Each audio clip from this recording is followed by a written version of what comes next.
Hello, everyone, and welcome back to the Film Room Podcast. This is Season 2, Episode 7. I'm your host, Joe Baress. Here, as always, with my co-host, Joby Fawcett. Joby, it's a Monday evening. How we doing? It is indeed. Yep. You've been out and about, obviously, already tonight. Joe, we're doing a lot of juggling today. I was up, Monday is usually my game face feature night. Right.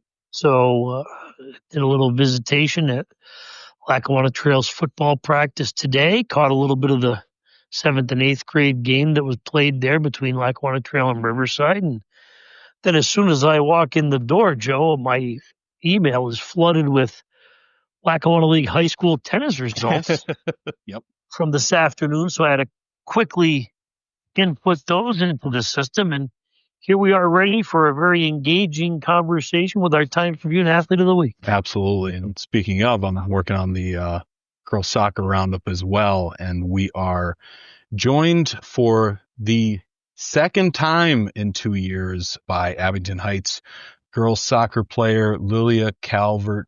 Lilia, how we doing? I'm great. How are you? Good. Hey, thanks for joining us again. Lilia was a little busy today too. She had a game against Delaware Valley. They won 6-0. But last week, what she won the Times-Tribune Athlete of the Week award for, in 3 wins, she scored 8 goals and reached the milestone of her 300th career point.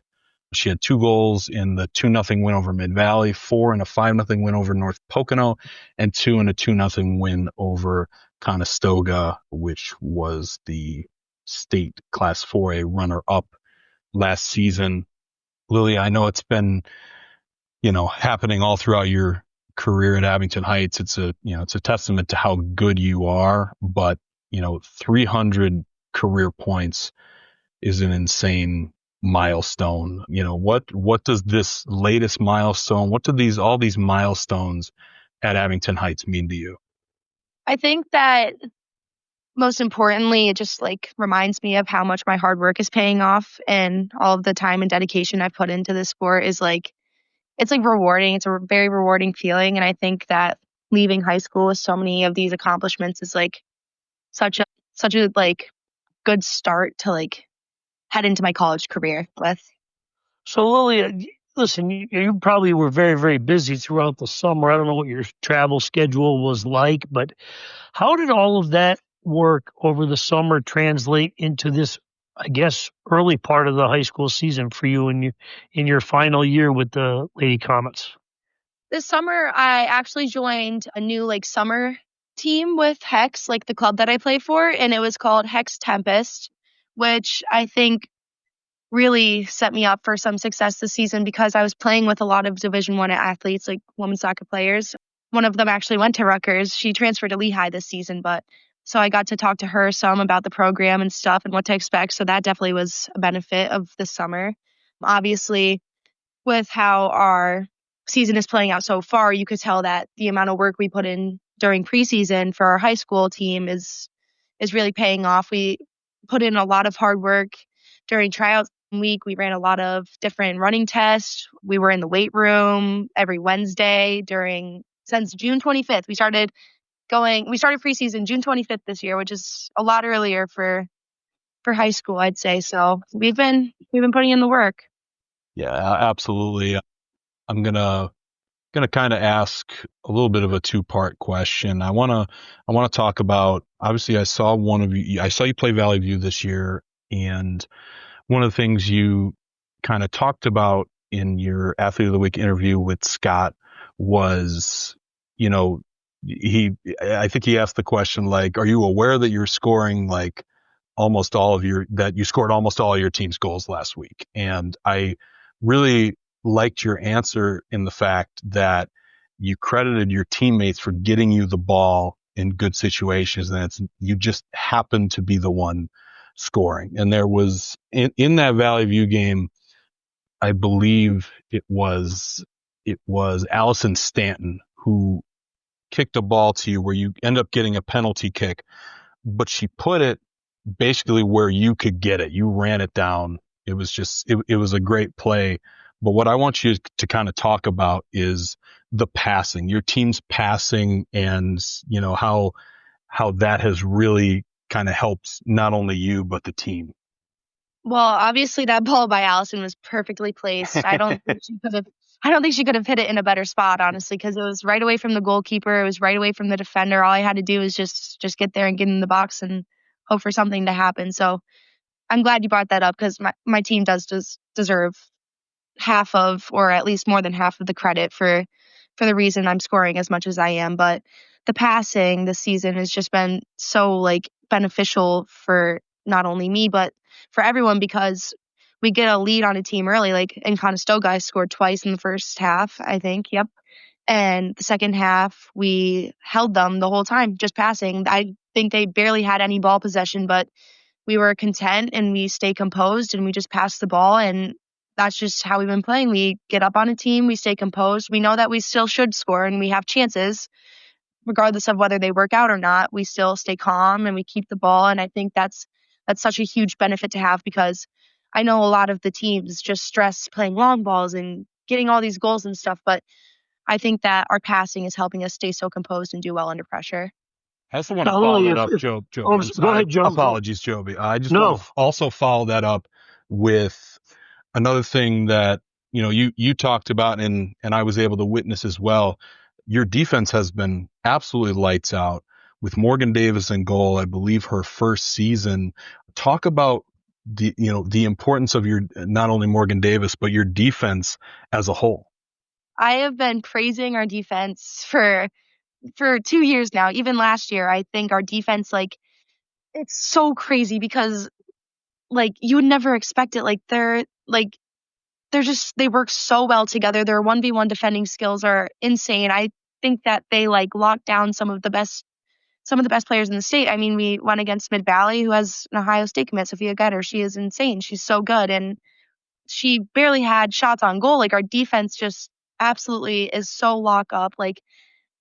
They deserve so much credit. They truly do. And Coach Meg, our coach, obviously deserves a whole bunch of credit for making them that way, because we the offense and defense do separate warm-ups before games. And today, even at the game, we were mentioning how Coach Meg deserves so much credit, because the warm-up that they do is so different, and I've never seen anything like it. But it literally perfectly prepares them for every single game. And the game before Mid Valley, Coach Meg said in the huddle before we went out for the first half, she was like, defense did not let one ball slip up the whole warm-up. So, and it paid off in the game. They didn't let not one goal went in. So, and then obviously Morgan had huge shoes to fill.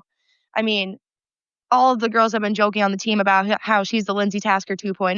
No one expected them to come out of nowhere and just absolutely shut down everything. She's had some incredible saves, incredible. I know against Valley View they had a shot early on, and she got all the way across the goal and saved us really early on in that game, which is a huge deal. So she's killing it.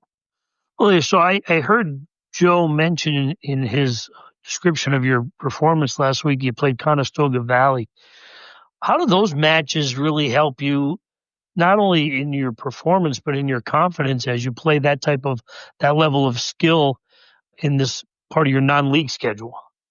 When the schedule came out for this year and we saw we were playing Central Columbia, Allentown Central Catholic, Conestoga, Northwestern Lehigh, Troy, and all these teams that we've never heard of, and some of them being really big Philly schools, you're oh my gosh, we're gonna have such a test this year. Our schedule is so packed. But I think having games like this spread out throughout our schedule is so rewarding for us, because we're proving every week that we are huge competitors of these big Philly school teams. I mean, we just went and beat a big Philly school 2-0 this weekend, and I'd say we're still pretty early on in the season. That was only our 8th game, so we have a lot of time to keep proving ourselves. But I think that it's a great reminder for everyone. I know everyone on the bus ride home after that game was we just did that. We just beat the state runners up from last year. So it's huge. All of us are so proud and so happy with how we've been playing this year. Absolutely. And to piggyback off that, obviously, like you had mentioned, Mid Valley is a very good team as well. And I believe on Wednesday, you're facing a team you've at least been rival rivals with for a couple of years now, is you're both very good teams in Valley View. You beat them this year 2-0 already, but they're a very good team with obviously a very good goalie in Amelia Rux. You know, what have those games been like over the past few years with Valley View, and how do you prepare for a team like that? I honestly will openly admit I am more scared for a Valley View game than I am for any other game. I just know that the rivalry between the two of us is so intense, and like we both try way harder when it's against each other. And obviously Amelia is phenomenal. She is hands down one of the best goalkeepers I've ever played against and with. She's helped out on my club team before, so I've played right alongside her before too. So I Valley View is obviously such a stressful game. Mid Valley is a very stressful game this year. We know how well they are. They gave us a really good run for our money in the beginning of that first half, and I'd say even in the second half. The second half was so stressful of that Mid Valley game because we didn't score obviously, and they had a lot of chances. So games like that are like really well to break up our schedule too, because we never know what to expect. It could go either way anytime we play any of those teams. So, well, did you find yourself a little bit more relaxed playing this season? You know, you made your commitment, I believe, last year. You know what your future holds for you collegiately. Is it just really much a situation where you're focused in and honed in on having the best season that you could possibly have now? I'd like to admit that I wish that was the case, but I have such high standards for myself that this season has been pretty stressful. I think that I've been managing it better than I have past years, like being under all the stress I am, especially with going to Rutgers early now and trying to prepare the most I can for that. So I've been taking the season very seriously. I've been really trying to develop on my personal aspect and my physical aspect of the game before I get there. So it's definitely been stressful, but I think I'm managing it better than I have past years. I would say so based on the record, but you know, again, to piggyback off that, I don't know if this is going to be a dumb question or not, but you know, you're graduating early. Like, what is that like? Is it difficult to kind of like graduate early? Like, what does that entail for you? That you know, is it how much harder is it, or what's it like for you to kind of balance that? So when the idea got brought up, it was so random. Like school was ending in a month. It was like last May when my Rutgers coaches brought it up to me. I went out for an ID clinic and they pulled me aside and they were like, "We want you to do this." And we've never asked anyone to do this before. The first person I've ever asked out of my 20 years coaching here or my coaching career ever to come graduate early. Because normally it's like the players asked to go early. And I like always had it in the back of my mind and be like, you know how cool it would be to go early and like start my season, like get a head start. And he brought it up to me. I was like, oh my gosh. So I set up like a schedule or an appointment with my guidance counselor like the following week. And I was like, we need to do this. Like, I want this to happen so bad. Please, like, I'm begging. And we made it work. So my schedule actually is kind of nice this year because Abington packs our schedules. Okay. So we finish every year with 7 credits, which ends up being 28 credits in total. And you only need 21 and a half to graduate high school. So this year I technically only needed 2.5 credits to graduate, which makes it a lot easier because I could take all these half credit course classes, which are just like little filler classes, like electives that you could take. So most of the classes I'm in right now during school are like purely time management based. Like there's a lot of work for them, but if I just like plan it out right, it's not that hard. I just have to like take the time to finish it. And then the real struggle comes in when I have to do my online English because Abington doesn't provide a half credit English class that I could have taken this year. So I have to do this online program, which I literally sat down yesterday. I woke up early and I sat down for 4.5 hours and I did the online English and it was so draining. But I got it done. It was my God. really terrible. I was so angry all like until I got like lunch yesterday. I was hangry because I really sat down and I did that online English for so long. But that is definitely the biggest problem. But other than that, I'd say school is pretty fine. But the online English I'm also going to have to do, like it's like a semester thing. So I'll do semester 1 while I'm at high school and then I'll have to complete the second semester while I'm down at college. So, Lilia, are you at least trying to find some time to have some fun in your final semester here in Abington Heights and have some semblance of normalcy to your final high school year?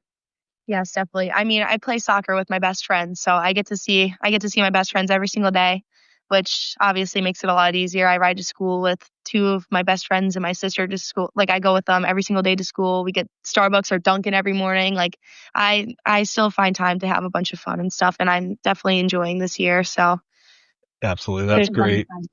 That's great. Yeah. You kind of brought this up earlier. You mentioned Lindsay Tasker. Obviously Abington made a run to the state final, I believe, in your sophomore year.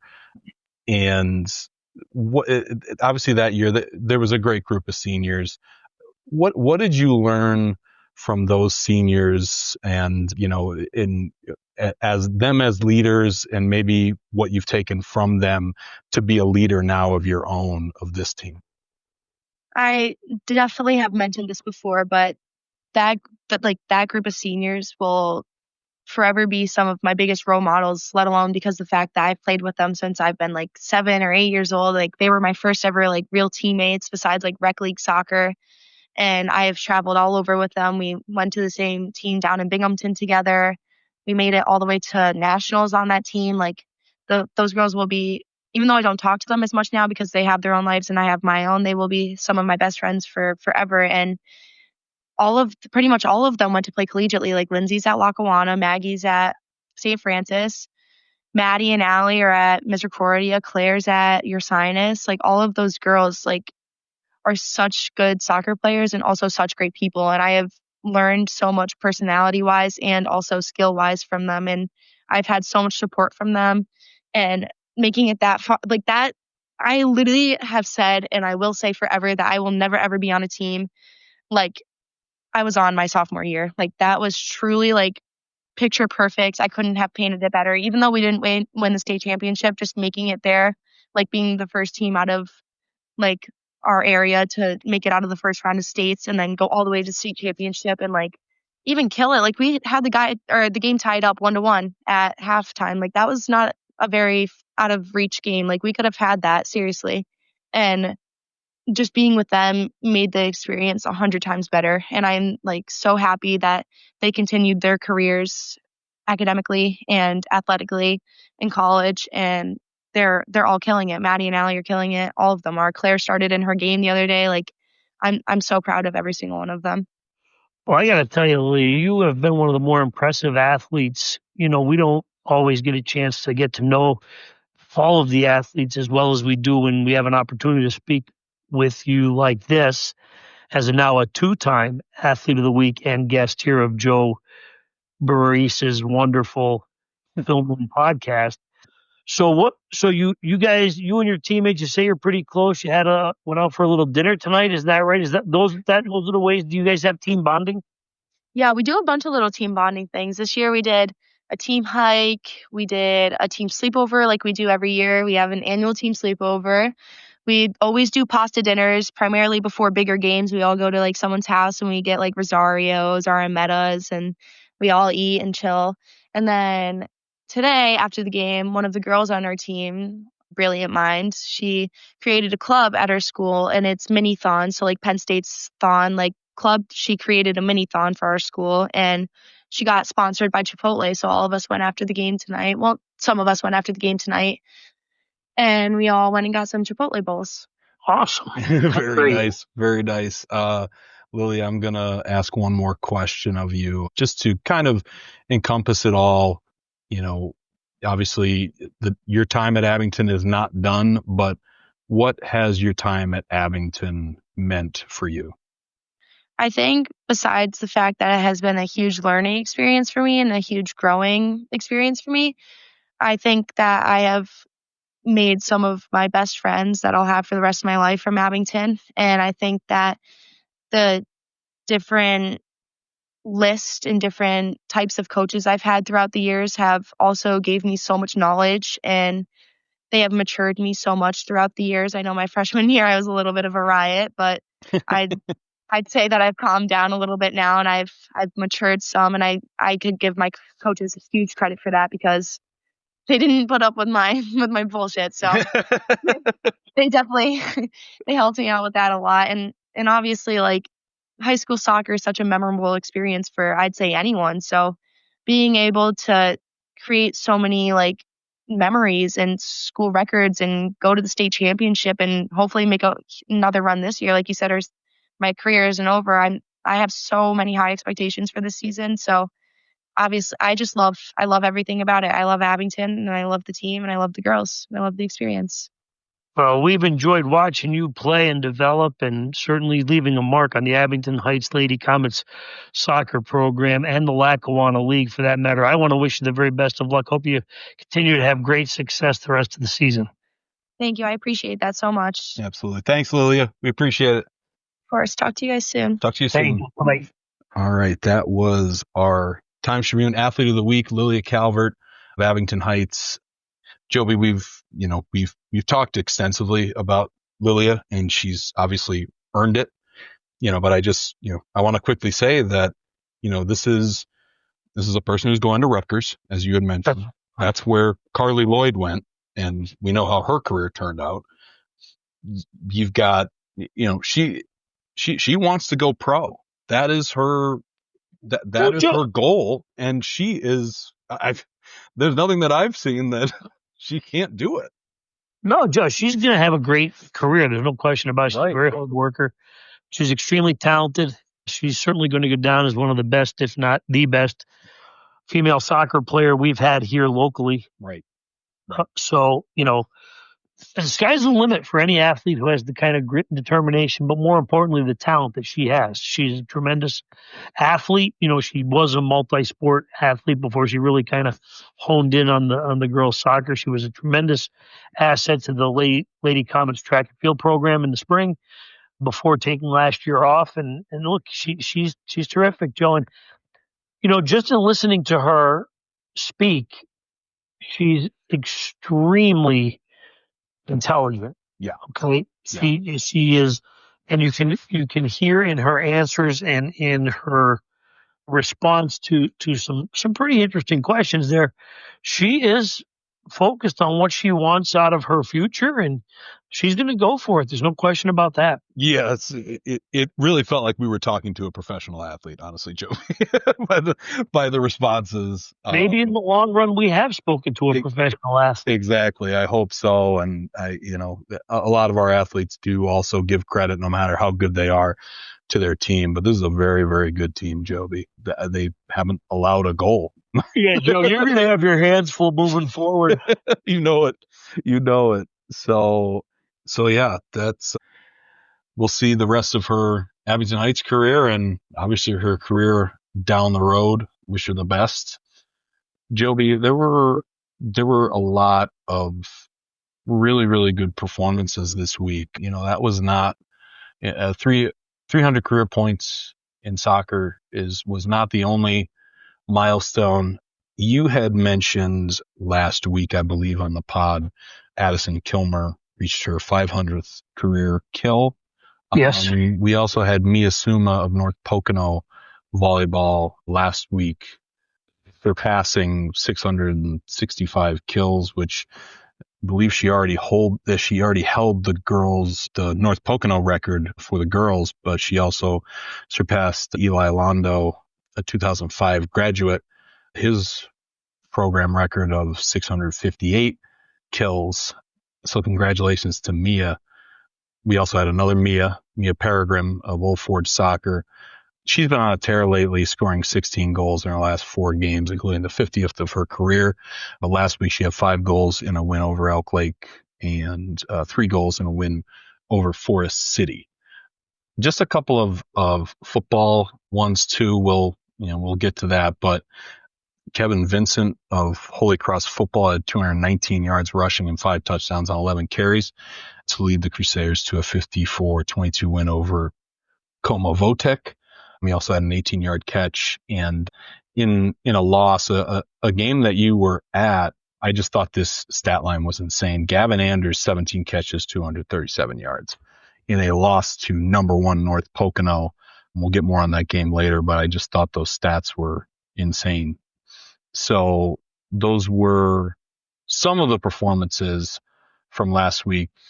Joey, anything you want to say on that before we move on?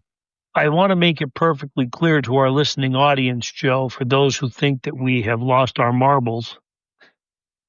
But Lackawanna Trail senior Isaac Ryan cannot be an athlete of the week. Oh, right. And he's already won the award once previously, and that is a steadfast rule we have at the Times-Tribune that you can only have one athlete of the week award. That being said, because I got absolutely littered with messages. Really?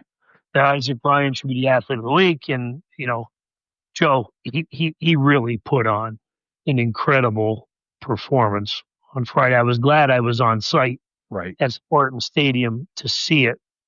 He had 295 yards rushing.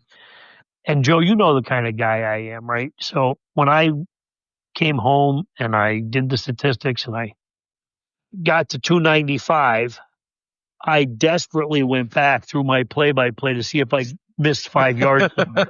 Yeah. Just because, he had gotten so close to that magical number of 300. He had done that in the state playoff game that you heard last year against Muncie. But I couldn't find 5 yards floating around anywhere. But he did have 42 yards passing. He had 55 yards receiving. He also had 2 interceptions, of which the combined return yardage was somewhere in the neighborhood of 65 yards.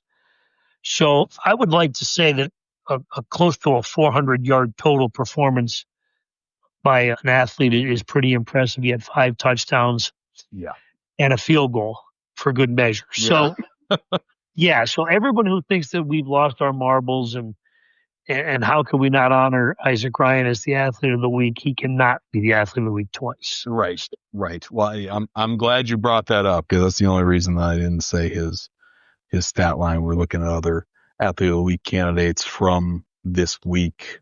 And, it's funny because, Lilia Calvert is so good. You could give it to her like any week. So it's like, look, we are in what I would like to think is a pretty impressive run athlete performances in our area. Now, what ends up happening is, of course, everyone kind of focuses in on who the athlete of the week is, but you go through the roundups or the recaps of games and, you're keeping statistics throughout the course of the year for our various sports. We have really been fortunate.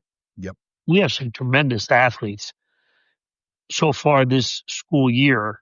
And what are we, not even in October yet? Right. So it's just been fantastic. And I say that because you mentioned Gavin Anders on Saturday. Okay. He had 17 receptions, which we believe to be, and I hate to say those words because it would take a heck of a lot more research than I'm willing to give. Right. We believe that 17 receptions in a game ties Reese Gahan for a Lackawanna Football Conference record for receptions in a game. And, Nick Bradley threw for 316 yards in there. Yeah, exactly. And Abington Heights lost. Yeah. So, you go back and you look at Cole West and look at what he did in that game, okay? Right. He had an big key interception. He had a big touchdown run. He had 100 yards rushing. He had a great performance in a 1 versus 2 match. If people were lauding him as an athlete of the week candidate, he too has already won an athlete of the week this year. So you're seeing a little bit of that starting to come around as well. But you mentioned Addison Kilmer. You mentioned Mia Summa. Any other week of the calendar year, those two might have been easy selections for athlete of the week for what they achieved. Mia Peregrine has been a candidate a couple times now already this year. It's just one of those things that every week we seem to have somebody that raises the bar to such a high level. It's been a lot of fun so far, Joe. It has, absolutely. And Joby, since we've already started to talk about it, I want you to take us there. You were at the 1 versus 2 matchup, North Pocono against Abington Heights. North Pocono winning that game 24-10 at the pit.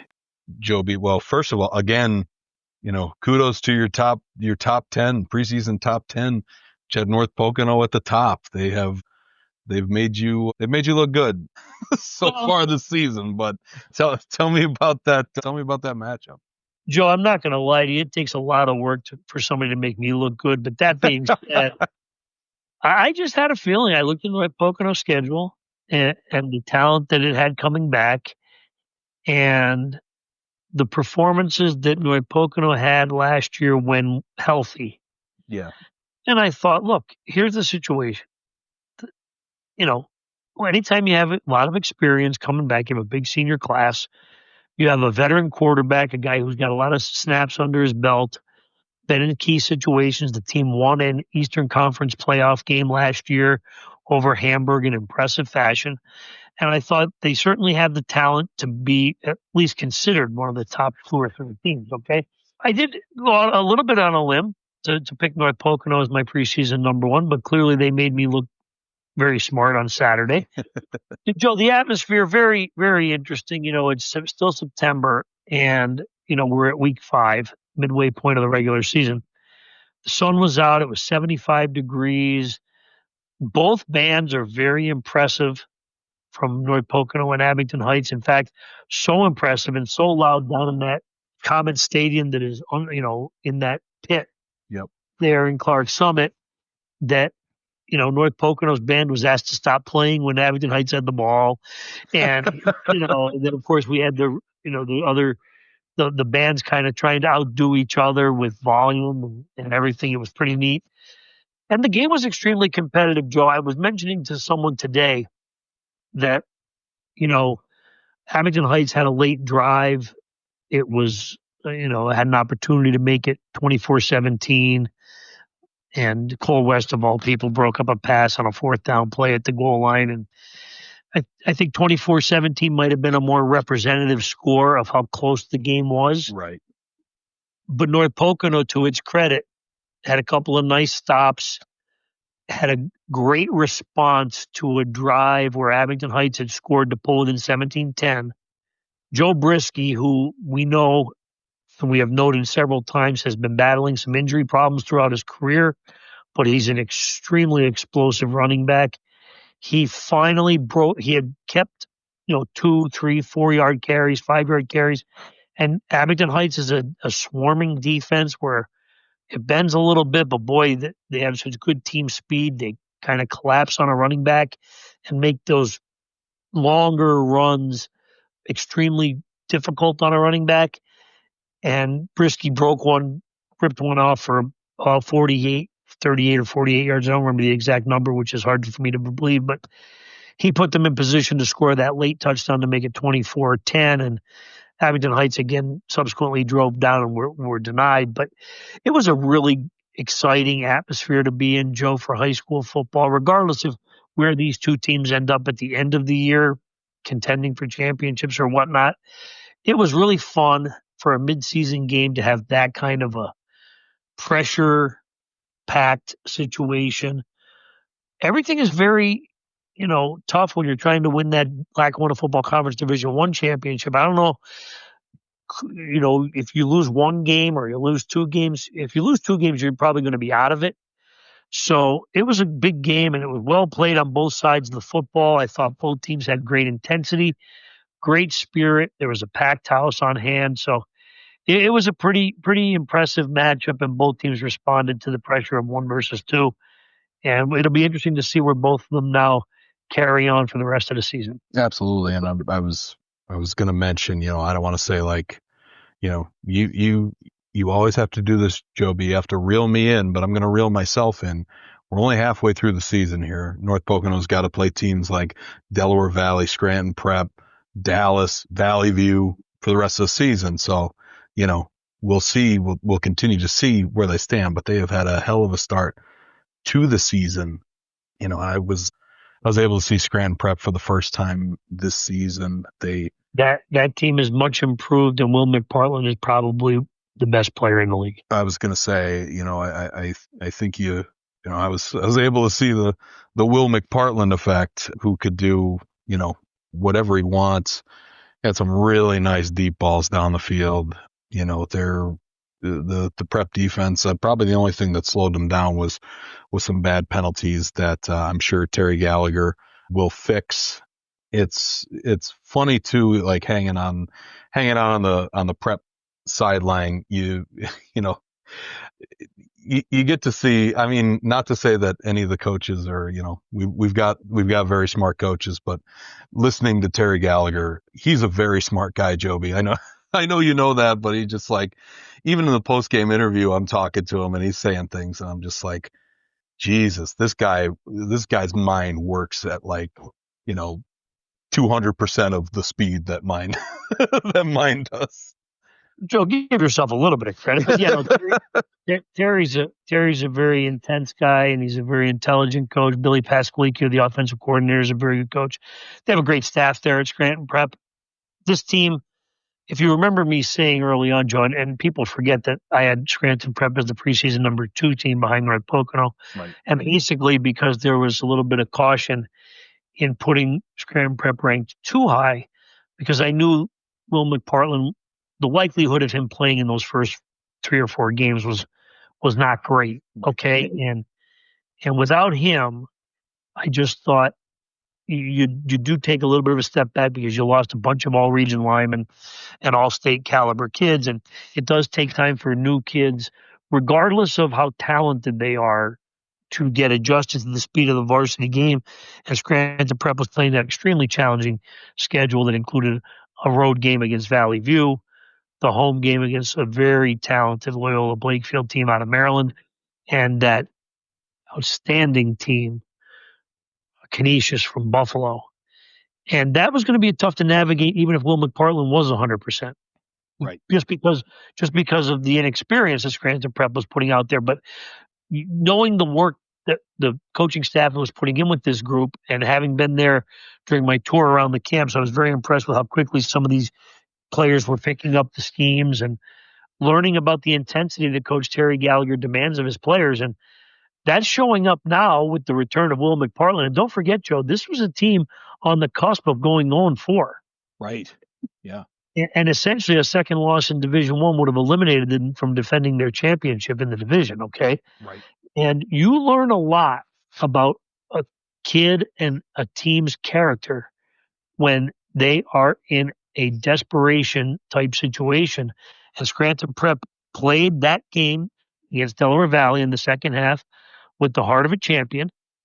Yep. And came back with an incredible rally, posted an improbable victory, and now that momentum has carried over. And I'm telling you, you're right. North Pocono has a very tough road to navigate. We expected that, Joe. Yeah. Division I is deep. Mm-hmm.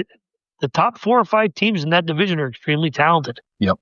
I was going to say, you said that right at the beginning of the year in our preview episode, and it's rang true.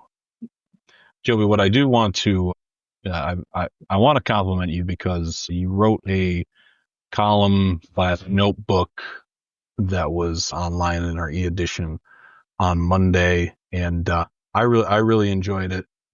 I really enjoy when you do write commentaries. But yeah, Joby, if you want to talk a little bit about that column, I'd appreciate you going into a little bit of depth in it if you would like to. Joe, I appreciate your kind words, but here's the situation, okay? Anybody can read scores. Yeah. Okay.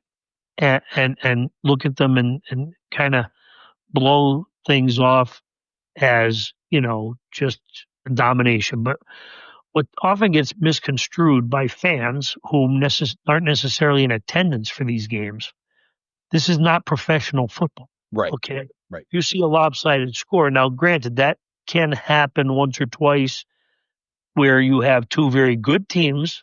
Yeah. A team wins a lopsided score. That does happen. Okay.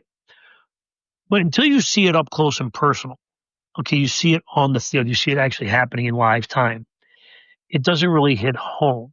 Okay. And what is unfortunate for me in my professional capacity at the Times-Tribune, I don't often get a chance to see games that I don't think are very competitive. Right. Okay. I generally try to go to see it what I expect to be games against two teams of equal ability or talent, or at the very least are competitive with each other. Okay. Right.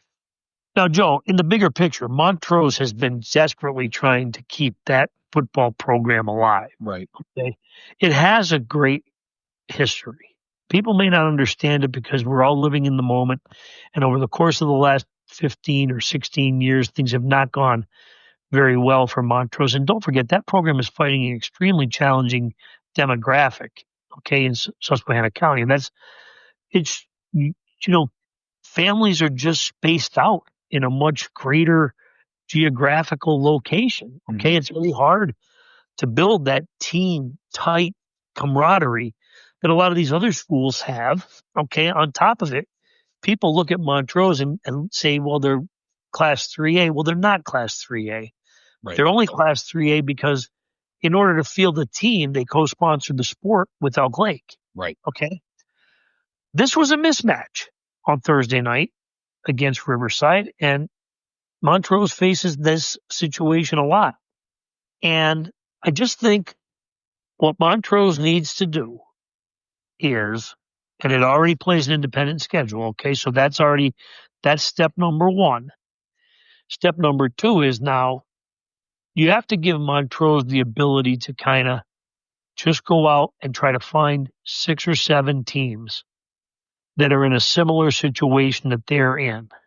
Okay. Right. And even if that means, if they want to play 10 full games, even if that means playing somebody twice in a season, a home and home, mm-hmm. that would benefit their program a lot more than them having to go out and play Riverside or anyone else of that ilk that is a more established football program. Okay. Right.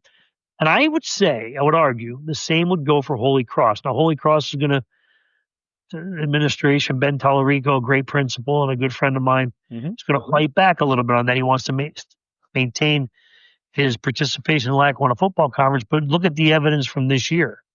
Yep. Holy Cross won very convincingly against Montrose and against Columbia Montour Votech, dominated the football game. Those are the teams that Holy Cross needs to go out and play on a more regular basis. And I think Holy Cross can be favored against Holy Redeemer come this weekend. Right. There are teams within the Lackawanna Football Conference that are in a similar situation that Holy Cross and Montrose find themselves in. Riverside, Lakeland, Dunmore, those aren't teams that are in that situation, nor will they ever be in that situation. Right. Okay? And I think that's the bigger thing. Yes, are there chances or times when Dunmore, Riverside, and Lakeland may have some down years? Yes. But they're not going to be fighting for their lives. Right. The survival of their programs.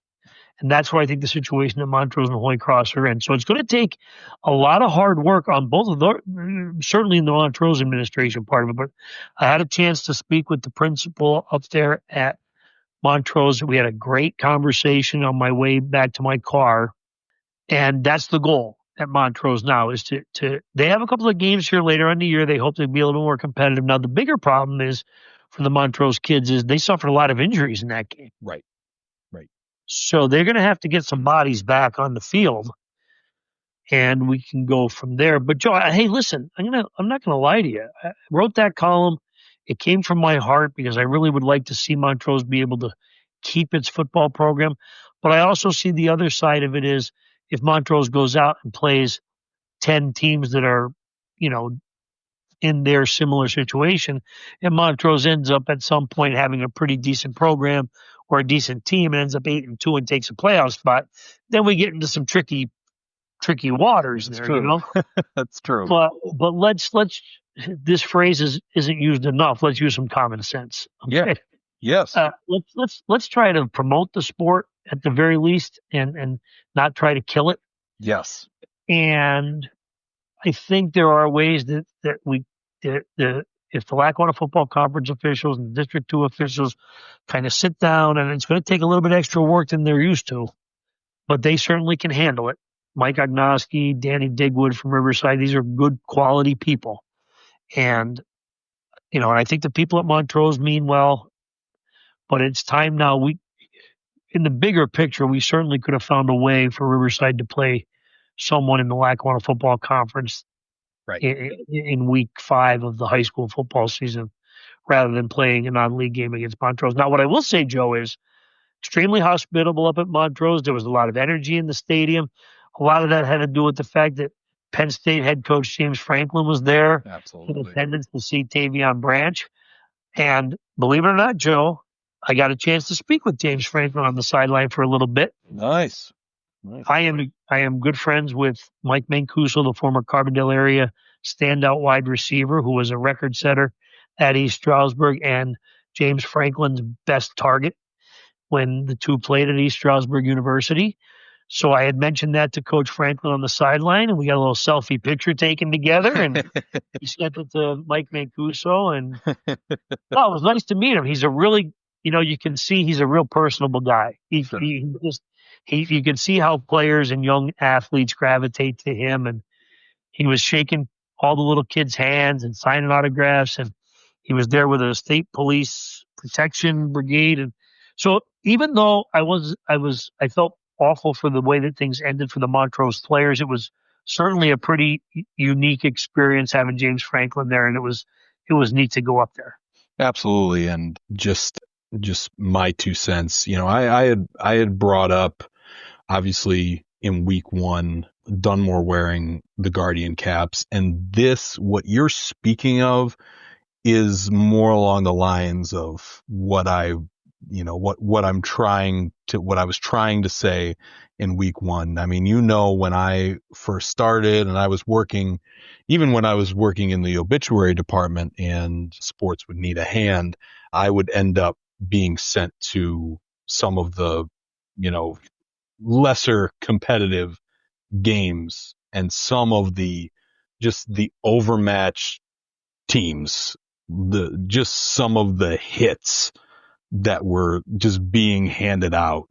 That's where I kind of agree with you. Injuries happen, but there comes a point where you need to look to match up, make matchups that make more sense than a team, a team with an independent schedule versus a team that started the year off as, ranked as one of the best teams in the state, in their classification. So, yeah, Joe, I think one of the concessions that you'd have to make that I think is a very difficult one for an administration to make is you have to concede a district seating.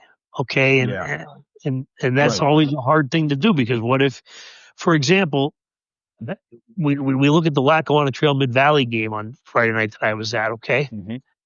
Well, Lackawanna Trail's down to 24 healthy players. Yeah. Yeah.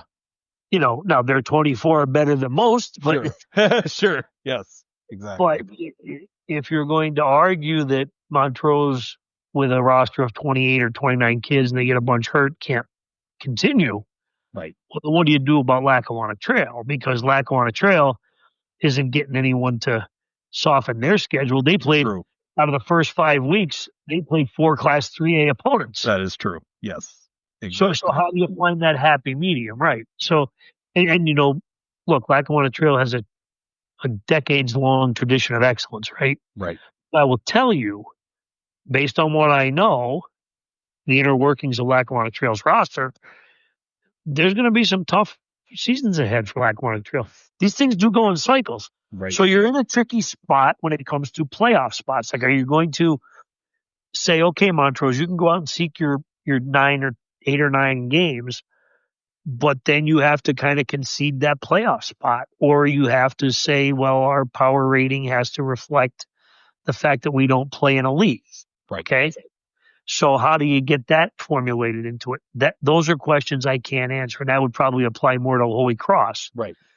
Because Holy Cross would be competing against Old Forge and Lackawanna Trail in that sub-regional, where playoff points would be, extremely important. So if Holy Cross were to soften up its schedule, it would have a built-in advantage over Lackawanna Trail and Old Forge for what would be a crucial playoff spot. So there are some tricky spots to it. There's no doubt about that. But I think there have to be ways to figure out just to salvage a program. Right. Nobody wants to see a program disappear. Of course not. Because once it's gone, Joe, it never comes back. Right, exactly. And I also want to say quickly that, when we talk about these things or we write about these things, and I've done it with wrestling, you kind of have that team that like you use as an example. It's not like, it's not like a Montrose thing. It's like, it's the example that you use, that it's like it's a football thing. We're looking, it's a good idea to look at multiple team schedules and how they match up and everything.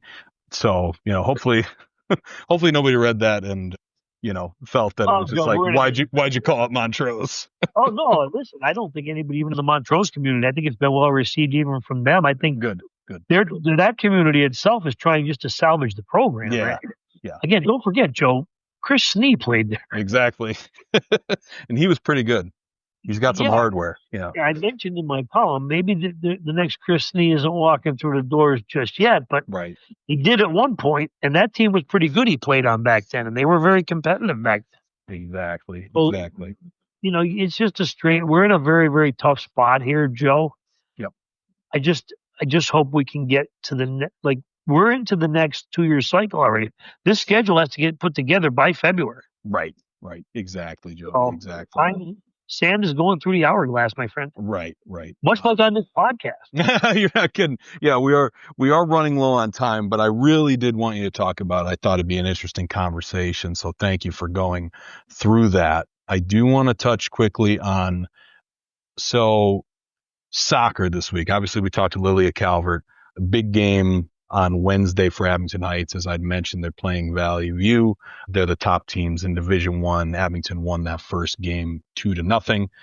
But that's always, like we had mentioned and like Lilia talked about, it's a big time matchup. That's happening Wednesday. And I should probably mention that we've got some rain and possible thunderstorms coming in the next few days. So who knows how this. So what are you, a meteorologist now? And over here, you'll see in this section, no. But I just want to warn people, maybe pack an umbrella. But, so that's what we're looking at in Division I. Western Wayne had a really nice week in Division II, girls soccer Division II. They beat defending Division II champion Honesdale, and then they picked up another few wins. I believe it was an overtime win over Honesdale with Chloe Mistitian getting the game-winning goal. They're tied with Montrose atop the girls soccer Division II. Again, weather permitting, Joby, I plan on going to a Division III boys soccer match between Riverside and Old Forge. They're both undefeated. That game is scheduled for 4:15 on Tuesday. That's tomorrow. Triborough rivalry, Joe. Exactly. So that's a big matchup. Hopefully, the lightning stays away and we could actually have that match. Abington Heights in Division I is leading the way in the boys as well, with North Pocono behind at 5-1. We also have in Division II, Mountain View's in a good spot, 6-0 at the moment, over Western Wayne, who's 4-1, and Mid Valley, who's 3-1. So yeah, we've got some good matchups coming up this week, as I mentioned, and hopefully I'll be at a couple of them. I do plan to go to tomorrow's matchup between Riverside and Old Forge. Joby, anything you want to touch on quickly before we? Joe, I will try to be as quick as possible because I know you're running short on time. You could go over, but obviously you also have other work to do. So correct. Scranton Prep Abington Heights tennis. I got a chance to see that matchup before I went up to Montrose for the Montrose Riverside football game. Scranton Prep won all 3 singles matches.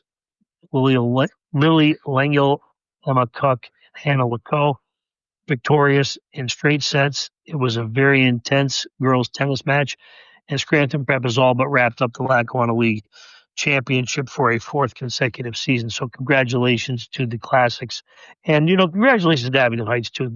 Look, it's hard to challenge Scranton Prep in girls tennis right now. They've got extremely talented singles players, but to Abington Heights' credit, they swept the doubles matches. So it was a 3-2 matchup final score. So both teams will be heavily favored to win the District 2 team championships as the playoffs begin next week.